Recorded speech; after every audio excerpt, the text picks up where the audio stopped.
ಆರಾಧನಾ ಸಮಯ.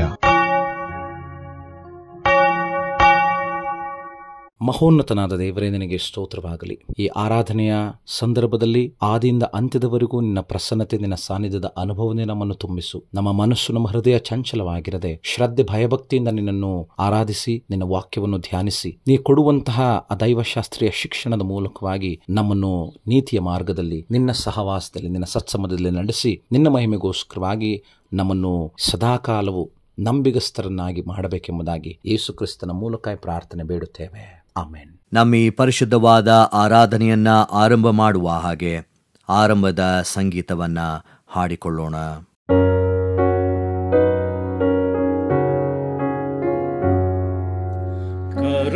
ಕರುಣಾವುಳ್ಳ ಮಹಿಮೆಯುಳ್ಳ ದೇವರೇ, ನನ್ನ ಬೆನ್ನಹವನ ಲಾಲಿಸು ಪ್ರಿಯ ತಂದೆಯೇ, ಪಾಲಿಸಾತ್ಮವ ಮಗನಿಗೆ ಬಿಡುವ ನನ್ನ ಹೃದಯವನ ಸಂತಸದಲ್ಲಿ ಯೇಸುವಿನಲ್ಲಿ ಸೇರಿಸು ಬೇಗ ತಂದೆಯೇ, ಪಾಲಿಸಾತ್ಮವ ಮಗನಿಗೆ. ಆತನು ಬಳ್ಳಿ ಕೊಡಿಗಳಲ್ಲಿ ಕ್ರಿಸ್ತನ ಸಾರ ಏರಲು ಭಾರ, ಫಲವು ನಿಜ ಬಾರದೆ, ಪಾಲಿಸಾತ್ಮವ ಮಗನಿಗೆ. ಕ್ರಿಸ್ತನ ಭಕ್ತಿ, ಕ್ರಿಸ್ತನ ಶಕ್ತಿ, ಫಲಗಳಲ್ಲಿ ಮೇರೆಯುವಲ್ಲಿ ನಿನಗೆ ಸ್ತೋತ್ರ ತಂದೆಯೇ, ಪಾಲಿಸಾತ್ಮವ ಮಗನಿಗೆ.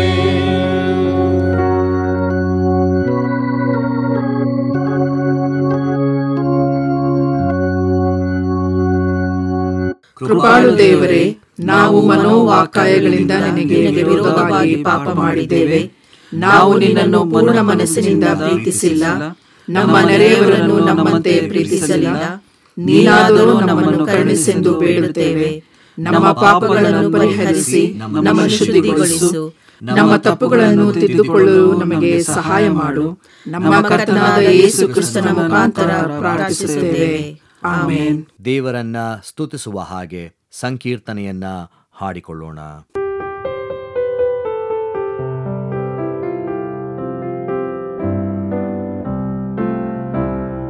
ಕರುಣಾಕರ ದೇವ, ಸತ್ಯಾತ್ಮನ ವರದ ಸದ್ಗುಣ ಭಾವ.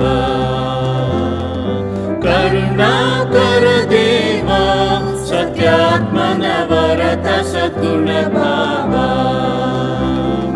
ಕರವ ಮುಗಿದು ನಿನ್ನ ಚರಣಾಬ್ಜದ ಮುಂದೆ ಎರಗಿ ಬಿಡುವ ಏನೋ, ಸುರಿಸು ನಿನ್ನಾತ್ಮನ. ಕರವ ಮುಗಿದು ನಿನ್ನ ಚರಣಾಬ್ಜದ ಮುಂದೆ ಎರಗಿ ಬಿಡುವ ಏನೋ, ಕರವ ಮುಗಿದು ನಿನ್ನ ಚರಣಾಬ್ಜದ ಮುಂದೆ ಎರಗಿ ಬಿಡುವ ಏನೋ, ಸುರಿಸು ನಿನ್ನಾತ್ಮನ. ಕರುಣಾಕರ ದೇವ, ಸತ್ಯಾತ್ಮನ ವರದ ಸದ್ಗುಣ ಭಾವ.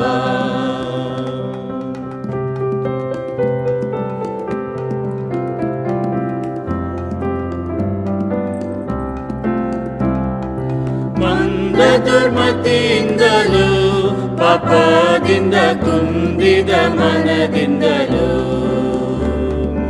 ಮಂದ ದುರ್ಮತಿಯಿಂದಲೂ ಪಾಪದಿಂದ ಕುಂದಿದ ಮನದಿಂದಲೂ, ದುಂದು ನಡತೆಯಿಂದ ಬಂಧನ ಚಿಂತನಗೊಳ್ಳುತ್ತಾ ಕುಂದಿತೆನಾತ್ಮವು ತಂದೆ ಹರಸು ಎನ್ನ ದುಂದು ನಡತೆಯಿಂದ ಬಂಧನಗೊಳ್ಳುತ್ತ ಕುಂದಿತೆನಾತ್ಮವು ದುಂದು ನಡತೆಯಿಂದ ಬಂಧನಗೊಳ್ಳುತ್ತ ಕುಂದಿತೆನಾತ್ಮವು ತಂದೆ ಹರಸು ಎನ್ನ ಕರುಣಾಕರ ದೇವ ಸತ್ಯಾತ್ಮನ ವರತ ಸದ್ಗುಣ ಭಾವ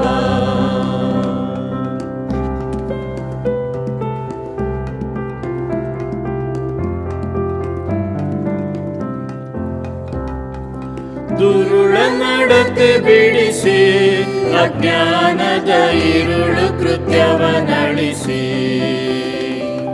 ದುರುಳ ನಡತೆ ಬಿಡಿಸಿ ಅಜ್ಞಾನದ ಇರುಳು ಕೃತ್ಯವನಳಿಸಿ ನಿರುಪಮ ಗುರು ಯೇಸು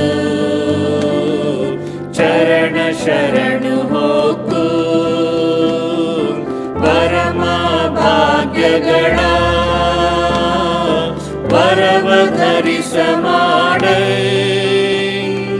ನಿರುಪಮ ಗುರು ಯೇಸು ಶರಣ ಶರಣು ಹೊಕ್ಕು ಪರಮ ಭಾಗ್ಯಗಳ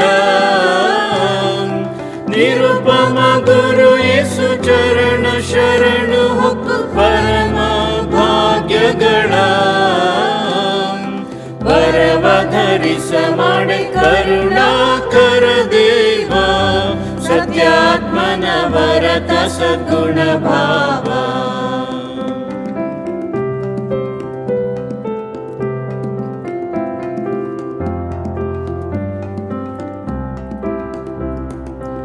ಶಿಲುಬೆಯಡಿಗೆ ನಡೆಸಿ ದಿವ್ಯ ರಕ್ತದಿ ಮಲಿನ ಮನವ ಶುಚಿಸೆ ಶಿಲುಬೆಯಡಿಗೆ ನಡೆಸಿ ದಿವ್ಯ ರಕ್ತದಿ ಮಲಿನ ಮನವ ಶುಚಿಸೆ ಕುಲಗುರು ಯೇಸುವ ಹಲವು ಕಾಲವು ನಂಬಿ ಬಲವಾಗಿ ಸೇವಿಸ ಸಲಹು ಸಲಹು ನಿತ್ಯ ಕುಲಗುರು ಯೇಸುವ ಹಲವು ಕಾಲವು ನಂಬಿ ಬಲವಾಗಿ ಸೇವಿಸ ಕುಲಗುರು ಯೇಸುವ ಹಲವು ಕಾಲವು ನಂಬಿ ಬಲವಾಗಿ ಸೇವಿಸ ಸಲಹು ಸಲಹು ನಿತ್ಯ ಕರುಣಾಕರ ದೇವ ಸತ್ಯಾತ್ಮನ ವರತ ಸದ್ಗುಣ ಭಾವ ಕರುಣಾಕರ ದೇವ ಸತ್ಯಾತ್ಮನ ವರತ ಸದ್ಗುಣ ಭಾವ ಕರವ ಮುಗಿದು ನಿನ್ನ ಚರಣಾಕ್ಷದ ಮುಂದೆ ಎರಗಿ ಬಿಡುವ ಏನೋ ಸುರಿಸು ನಿನ್ನಾತ್ಮನ ಕರವ ಮುಗಿದ ನಿನ್ನ ಚರಣಾಬ್ಜದ ಮುಂದೆ ಎರಗಿ ಬಿಡುವ ಏನೋ ಕರವ ಮುಗಿದ ನಿನ್ನ ಚರಣಾಬ್ಜದ ಮುಂದೆ ಎರಗಿ ಬಿಡುವ ಏನೋ ಸುರಿಸು ನಿನ್ನಾತ್ಮನ ಕರುಣಾಕರ ದೇವ ಸತ್ಯಾತ್ಮನ ವರತ ಸದ್ಗುಣ ಭಾವ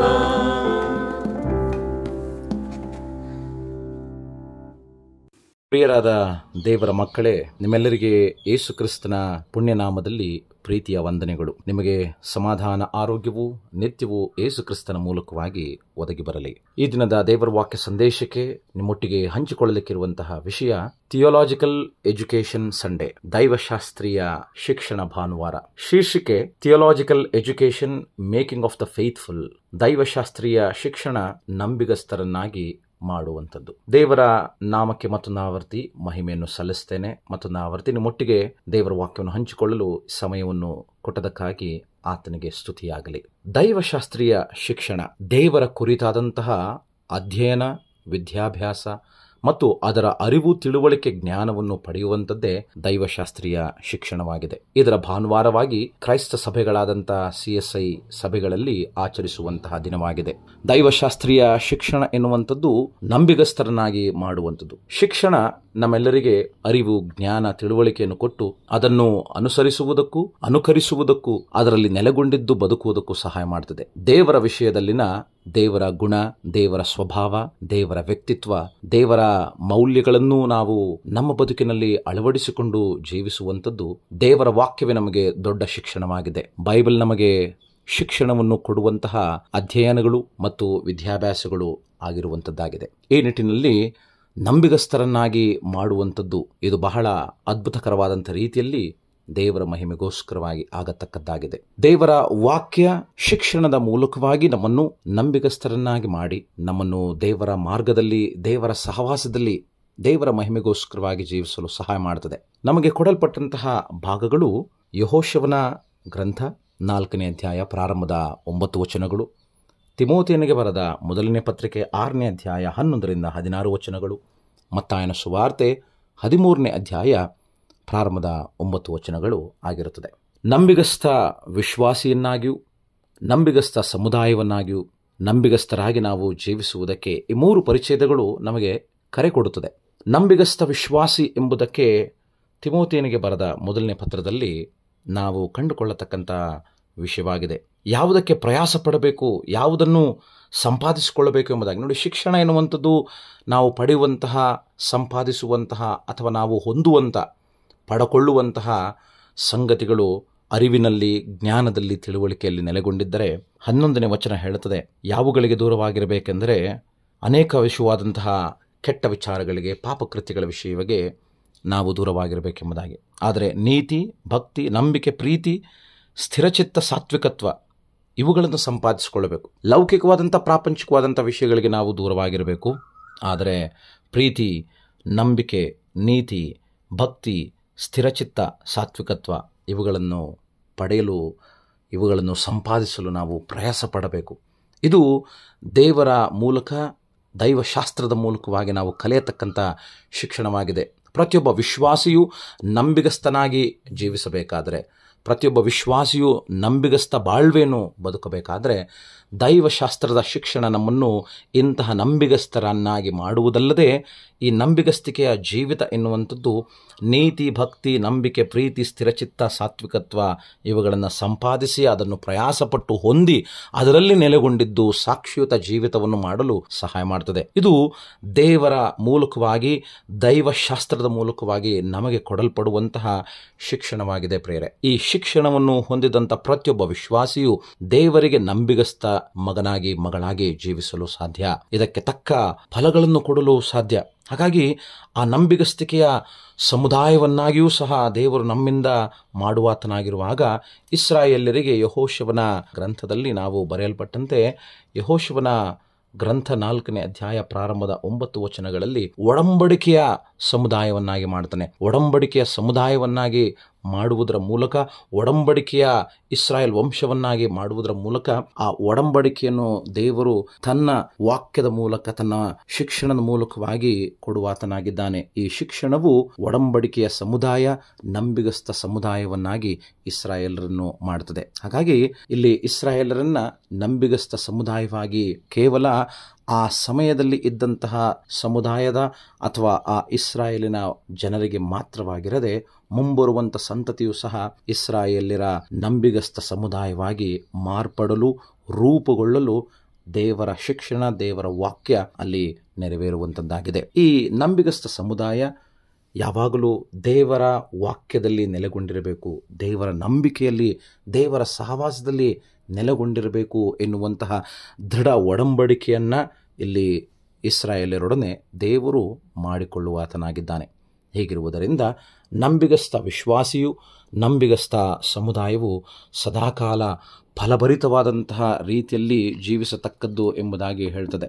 ಹಾಗಾಗಿ ಮತ್ತಾಯನ ಸುವಾರ್ತೆಯನ್ನು ನಾವು ನೋಡುವಾಗ 13ನೇ ಅಧ್ಯಾಯದ ಪ್ರಾರಂಭದ 9 ವಚನಗಳಲ್ಲಿ ನಾವು ಬಿತ್ತುವಂತಹ ಬೀಜ, ದೇವರ ವಾಕ್ಯವೆಂಬ ಬೀಜವು ಪ್ರತಿಯೊಬ್ಬರ ಹೃದಯದಲ್ಲಿ, ಪ್ರತಿಯೊಬ್ಬರ ಮನಸ್ಸಿನಲ್ಲಿ, ಪ್ರತಿಯೊಬ್ಬರ ಜೀವಿತದಲ್ಲಿ ಅದನ್ನು ಬಿತ್ತುವಂಥ ಸಂದರ್ಭದಲ್ಲಿ ಫಲಗಳನ್ನು 30ರಷ್ಟು 60ರಷ್ಟು 100ರಷ್ಟು ಕೊಡುವಂತಹ ರೀತಿಯಲ್ಲಿ ಪ್ರತಿಯೊಬ್ಬ ನಂಬಿಗಸ್ತ ವಿಶ್ವಾಸಿಯೂ ನಂಬಿಗಸ್ತ ಸಮುದಾಯವೂ ಕೊಡುವಂಥದ್ದಾಗಿರಬೇಕು. ಇಲ್ಲದಿದ್ದರೆ ಖಚಿತವಾಗಿ ನಾವು ನಂಬಿಗಸ್ತ ಸಮುದಾಯವಾಗಿ ಇರುವುದಕ್ಕೆ ಸಾಧ್ಯವೂ ಇಲ್ಲ, ನಂಬಿಗಸ್ತ ವಿಶ್ವಾಸಿಗಳಾಗಿ ಜೀವಿಸಲು ಸಾಧ್ಯವಿಲ್ಲ. ಹಾಗಾಗಿ ಪ್ರತಿಯೊಬ್ಬ ವಿಶ್ವಾಸಿಯು, ಪ್ರತಿಯೊಂದು ಸಮುದಾಯವೂ ಮಾನವ ಸಮಾಜವನ್ನು ಭದ್ರವಾಗಿ ದೇವರ ನಂಬಿಕೆ ಅಡಿಯಲ್ಲಿ, ದೇವರ ವಾಕ್ಯದ ಅಡಿಯಲ್ಲಿ, ದೈವಶಾಸ್ತ್ರೀಯ ಶಿಕ್ಷಣದ ಅಡಿಯಲ್ಲಿ ಅದರ ಬೇರೂರಿದವರಾಗಿ, ಅದರಲ್ಲಿ ನೆಲೆಗೊಂಡಿದವರಾಗಿ ಜೀವಿಸ ಶಕ್ತರನ್ನಾಗಿ ದೈವ ವಾಕ್ಯವು, ದೈವ ಸಂಭೂತವಾದಂತಹ ಈ ಶಿಕ್ಷಣವು ನಮ್ಮನ್ನು ರೂಪಿಸುವಂಥದ್ದಾಗಿದೆ. ಹಾಗಾಗಿ ಬಿತ್ತುವವನ ಸಾಮ್ಯದ ಮೂಲಕವಾಗಿ ಯೇಸು ಕ್ರಿಸ್ತನು ನಮಗೆ ಕೊಡುವಂತಹ ಬೋಧನೆ ಏನೆಂದರೆ, ಒಳ್ಳೆಯ ಬೀಜಗಳು ಒಳ್ಳೆಯ ನೆಲದಲ್ಲಿ ಬಿದ್ದಾಗ ಒಳ್ಳೆಯ ಫಲಗಳನ್ನು ಕೊಡುವಂಥದ್ದಾಗಿದೆ ಎಂಬುದಾಗಿ. ಹಾಗಾಗಿ ನಾವು ಒಳ್ಳೆಯ ಹೃದಯ, ಒಳ್ಳೆಯ ಮನಸ್ಸು, ಒಳ್ಳೆಯ ಜೀವಿತದಲ್ಲಿ ಇರುವಾಗ ದೇವರ ಶಿಕ್ಷಣ, ದೇವರ ಮಾತು, ದೇವರ ವಾಕ್ಯ, ಈ ದೈವಶಾಸ್ತ್ರೀಯವಾದಂತಹ ಶಿಕ್ಷಣದ ಅರಿವಿನಿಂದ ಆ ನಂಬಿಕೆಯ ಆಧಾರದ ಮೇರೆಗೆ ನಮ್ಮ ಬದುಕನ್ನು ಕಟ್ಟಿಕೊಳ್ಳುತ್ತೇವೆ, ರೂಪಿಸಿಕೊಳ್ಳುತ್ತೇವೆ. ಆ ದೇವರ ಲಕ್ಷಣಗಳಿಗೆ, ದೇವರ ಸ್ವಭಾವಕ್ಕೆ, ದೇವರ ಗುಣಗಳಿಗೆ, ದೈವಿಕವಾದಂಥ ಮೌಲ್ಯಗಳಿಗೆ ಆಧಾರಯುತವಾದಂಥ ನಂಬಿಕೆಯ ವಿಶ್ವಾಸಿಯ ಜೀವಿತವನ್ನು, ನಂಬಿಕೆಯ ಸಮುದಾಯದ ಜೀವಿತವನ್ನು ನಾವು ಮಾಡಲು ಶಕ್ತರನ್ನಾಗಿಸ್ತದೆ. ಹಾಗಾಗಿ ದೇವರು ನಮ್ಮ ಹೃದಯದಲ್ಲಿ ಬಿತ್ತುವಂಥ ಆತನ ವಾಕ್ಯವೆಂಬ ಬೀಜವನ್ನು ನಾವು ಅಳವಡಿಸಿಕೊಂಡು ನಮ್ಮ ಬದುಕಿನಲ್ಲಿ ಅದನ್ನು ಅಳವಡಿಸಿಕೊಳ್ಳುವಂಥದ್ದು ಮಾತ್ರವಲ್ಲದೆ ಸದಾ ಅದನ್ನು ಪರಿಪಾಲಿಸಬೇಕು.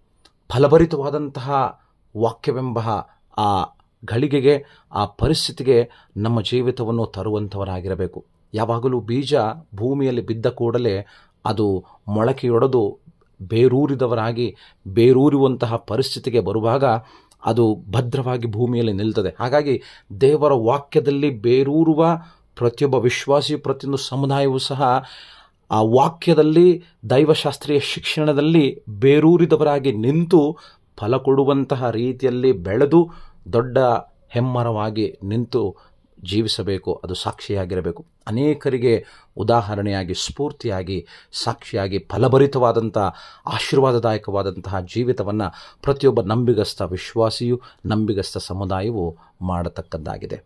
ಹಾಗಾಗಿ ಪ್ರಿಯರೇ, ದೇವರು ನಮಗೆ ಕರೆದಂತಹ ಈ ನಂಬಿಗಸ್ತ ವಿಶ್ವಾಸದ ಜೀವಿತದಲ್ಲಿ, ನಂಬಿಗಸ್ತ ಸಮುದಾಯದ ಜೀವಿತದಲ್ಲಿ ನಮಗಿರುವಂಥ ದೊಡ್ಡ ಸವಾಲು ಆ ಕರೆಗೆ ನಾವು ಯೋಗ್ಯರಾಗಿ ಜೀವಿಸಬೇಕು, ಫಲಗಳನ್ನು ಕೊಡಬೇಕು. ದೇವರ ವಾಕ್ಯವೆಂಬ ಮೌಲ್ಯಗಳಿಗೆ, ದೈವಶಾಸ್ತ್ರೀಯ ಶಿಕ್ಷಣವೆಂಬ ಆ ಸಂಗತಿಗಳಿಗೆ, ನೀತಿ, ಭಕ್ತಿ, ಪ್ರೀತಿ, ನಂಬಿಕೆ, ಸಾತ್ವಿಕತ್ವ ಇಂತಹ ಗುಣಲಕ್ಷಣಗಳನ್ನು ಹೊಂದಿದವರಾಗಿ ಒಡಂಬಡಿಕೆಯ ಕ್ರೈಸ್ತ ಸಮುದಾಯವಾಗಿ ಮತ್ತು ಮಾನವ ಸಮಾಜವನ್ನು ನಂಬಿಗಸ್ತ ಸಮಾಜವನ್ನಾಗಿ ದೇವರು ಇಷ್ಟಪಡುವಂಥ ರೀತಿಯಲ್ಲಿ ಆ ವಾಕ್ಯಕ್ಕೆ ತಕ್ಕ ಹಾಗೆ ದೇವರ ಮಹಿಮೆಗಾಗಿ, ದೇವರ ರಾಜ್ಯದ ಕಟ್ಟೋಣಕ್ಕಾಗಿ ಆ ದೈವಶಾಸ್ತ್ರೀಯ ಶಿಕ್ಷಣ ನಮ್ಮನ್ನು ರೂಪಿಸಿ ಬಲಪಡಿಸಿ ಆ ನಂಬಿಗಸ್ತ ಸಮುದಾಯದಲ್ಲಿ, ನಂಬಿಗಸ್ತ ವಿಶ್ವಾಸದ ಜೀವಿತದಲ್ಲಿ ನೆಲೆಗೊಳಿಸಿ ದೇವರ ಮಹಿಮೆಗಾಗಿ ನಮ್ಮನ್ನು ಉಪಯೋಗ ಮಾಡಲಿ. ದೇವರ ವಾಕ್ಯವಿದು. ಆಮೇನ್. ದೇವರ ವಾಕ್ಯ ಸಂದೇಶವನ್ನು ಕೇಳಿದಂಥ ನಾವು ನಮ್ಮ ನಂಬಿಕೆಯನ್ನು ದೃಢಪಡಿಸಿಕೊಳ್ಳುವ ಹಾಗೆ ಅಪೋಸ್ತಲರ ವಿಶ್ವಾಸ ಸೂತ್ರವನ್ನು ಏಕ ಮನಸ್ಸಿನಿಂದ ಒಟ್ಟಾಗಿ ಅರಿಕೆ ಮಾಡೋಣ. ಪರಲೋಕ ಭೂಲೋಕಗಳನ್ನು ಸೃಷ್ಟಿಸಿದ ಸರ್ವಶಕ್ತನಾಗಿರುವ ತಂದೆಯಾದ ದೇವರನ್ನು ನಂಬುತ್ತೇನೆ. ಆತನ ಏಕ ಕುಮಾರನಾಗಿರುವ ನಮ್ಮ ಪ್ರಭುವಾದ ಯೇಸು ಕ್ರಿಸ್ತನನ್ನು ನಂಬುತ್ತೇನೆ. ಈತನು ಪರಿಶುದ್ಧಾತ್ಮನಿಂದ ಕನ್ಯಾ ಮರಿಯಳ ಗರ್ಭದಲ್ಲಿ ಧರಿಸಲ್ಪಟ್ಟು ಆಕೆಯಲ್ಲಿ ಹುಟ್ಟಿ ಪೊಂತಿ ಪಿಲಾತನ ಆಧಿಪತ್ಯದಲ್ಲಿ ಶ್ರಮೆ ಹೊಂದಿ ಶಿಲುಬೆಗೆ ಜಡಿಯಲ್ಪಟ್ಟು ಸತ್ತು ಹೂಣಲ್ಪಟ್ಟು ಪಾತಾಳಕ್ಕೆ ಇಳಿದು ಮೂರನೇ ದಿವಸದಲ್ಲಿ ಸತ್ತವರೊಳಗಿಂದ ಎದ್ದು ಪರಲೋಕಕ್ಕೆ ಏರಿ ಹೋಗಿ ಸರ್ವಶಕ್ತನಾಗಿರುವ ತಂದೆಯಾದ ದೇವರ ಬಲಪಾರ್ಶ್ವದಲ್ಲಿ ಕುಳಿತುಕೊಂಡು ಇರುತ್ತಾನೆ. ಈತನು ಅಲ್ಲಿಂದ ಬಂದು ಬದುಕಿರುವವರಿಗೂ ಸತ್ತವರಿಗೂ ನ್ಯಾಯ ತೀರಿಸುವನು ಎಂಬುದನ್ನು ನಂಬುತ್ತೇನೆ. ನಾನು ಪರಿಶುದ್ಧಾತ್ಮನನ್ನು ನಂಬುತ್ತೇನೆ. ಒಂದೇ ಪರಿಶುದ್ಧ ಕ್ರೈಸ್ತ ಸಭೆಯು, ಭಕ್ತರ ಅನ್ಯೋನ್ಯತೆಯು, ಪಾಪದ ಪರಿಹಾರವು, ದೇಹದ ಪುನರುತ್ಥಾನವು, ನಿತ್ಯ ಜೀವವು ಉಂಟೆಂಬುದನ್ನು ನಂಬುತ್ತೇನೆ. ಆಮೆನ್. ನಮ್ಮ ಆರಾಧನೆಯನ್ನ ಅಂತ್ಯಗೊಳಿಸುವ ಹಾಗೆ ಕಡೆಯ ಸಂಗೀತವನ್ನ ಹಾಡಿಕೊಳ್ಳೋಣ.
ಸಂತೋಷದಿಂದ ಒಪ್ಪಿಸಿ ನಿನ್ನನ್ನು ಮಾತ್ರ ನಂಬುವೆ ದಯಾಪ್ರಾಣೆ.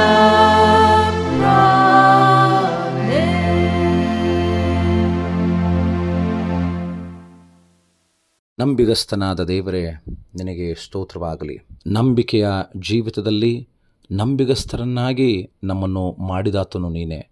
ನಂಬಿಗಸ್ತ ಸಮುದಾಯವಾಗಿ ನಮ್ಮೊಂದಿಗೆ ಒಡಂಬಡಿಕೆ ಮಾಡಿಕೊಂಡಾತನು ನೀನೇ. ನಿನ್ನ ದೈವಾಂಶವನ್ನು, ನಿನ್ನ ದೈವ ಸಂಭೂತವಾದಂಥ ಪ್ರತಿಯೊಂದು ಗುಣಲಕ್ಷಣಗಳನ್ನು, ಸ್ವಭಾವಗಳನ್ನು ನಮ್ಮ ಬದುಕಿನಲ್ಲಿ ಬೇರೂರಿದವರಾಗಿ ಸದಾಕಾಲ ಅದಕ್ಕನುಸಾರವಾಗಿ ಜೀವಿಸಲು ನಮಗೆ ಶಕ್ತಿ, ಪ್ರೇರೇಪಣೆಯನ್ನು ನಿನ್ನ ಆತ್ಮನ ಮೂಲಕವಾಗಿ ದಯಪಾಲಿಸು. ಈ ಸಮಯದಲ್ಲಿ ನಾವು ಕೇಳಿದಂಥ ಈ ವಾಕ್ಯಕ್ಕೆ ಅನುಸಾರವಾಗಿ ನಾವು ಸದಾ ನಮ್ಮ ಬದುಕಿನ ಮೂಲಕ ಹಿಮೆಕೊಂಡ ಆಟವನ್ನು ತರಲು, ಇತರರಿಗೆ ಸ್ಫೂರ್ತಿಯಾಗಿ, ಮಾದರಿಯಾಗಿ ನಮ್ಮ ನಂಬಿಕೆಯನ್ನು, ವಿಶ್ವಾಸವನ್ನು ಬಿಡದೆ ಸದಾಕಾಲ ಆ ನಂಬಿಕೆ, ವಿಶ್ವಾಸದಲ್ಲಿ ನೆಲೆಗೊಂಡಿದ್ದು ಇತರರನ್ನು ಆ ನಂಬಿಗಸ್ತ ಸಮುದಾಯಕ್ಕೆ, ಒಡಂಬಡಿಕೆಯ ಬಾಂಧವ್ಯಕ್ಕೆ ನಂಬಿಗಸ್ತರನ್ನಾಗಿ ಜೀವಿಸಲು ನಾವು ಸದಾ ಪ್ರೇರೇಪಿಸಿ ಅಂತಹ ನಂಬಿಗಸ್ತರನ್ನಾಗಿ ಮಾರ್ಪಡಿಸಲು ನಾವು ಜೀವಿಸುವುದಕ್ಕೆ ಶಕ್ತಿಯನ್ನು ನೀಡಿ ನಿನ್ನಾತ್ಮನ ಬಲದೊಂದಿಗೆ ನಮ್ಮನ್ನು ತುಂಬಿಸಿ ನಡೆಸು. ಸಂಭವಿಸುವಂತಹ ಎಲ್ಲ ನಮ್ಮ ನಂಬಿಕೆಗೆ ಧಕ್ಕೆ ತರುವಂತಹ ಎಲ್ಲ ಶೋಧನೆಗಳ ಸಂದರ್ಭದಲ್ಲಿ ನಾವು ನಿನ್ನ ವಾಕ್ಯದಲ್ಲಿ ಸದಾ ನೆಲೆಸಿದವರಾಗಿ, ನಿನಗೆ ಸಾಕ್ಷಿಯುತ ಮಕ್ಕಳಾಗಿ, ಫಲಭರಿತವಾದಂತಹ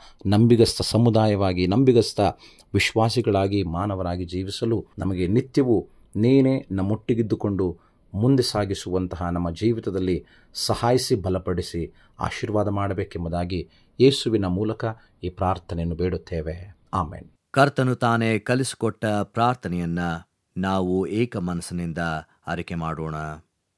ಪರಲೋಕದಲ್ಲಿರುವ ನಮ್ಮ ತಂದೆಯೇ, ನಿನ್ನ ನಾಮವು ಪರಿಶುದ್ಧವೆಂದು ಎಣಿಸಲ್ಪಡಲಿ. ನಿನ್ನ ರಾಜ್ಯವು ಬರಲಿ. ನಿನ್ನ ಚಿತ್ತವು ಪರಲೋಕದಲ್ಲಿ ನೆರವೇರುವ ಪ್ರಕಾರ ಭೂಲೋಕದಲ್ಲಿಯೂ ನೆರವೇರಲಿ. ನಮ್ಮ ಅನುದಿನದ ಆಹಾರವನ್ನು ಈ ಹೊತ್ತು ದಯಪಾಲಿಸು. ನಮಗೆ ತಪ್ಪು ಮಾಡಿದವರನ್ನು ನಾವು ಕ್ಷಮಿಸಿದಂತೆ ನಮ್ಮ ತಪ್ಪುಗಳನ್ನು ಕ್ಷಮಿಸು.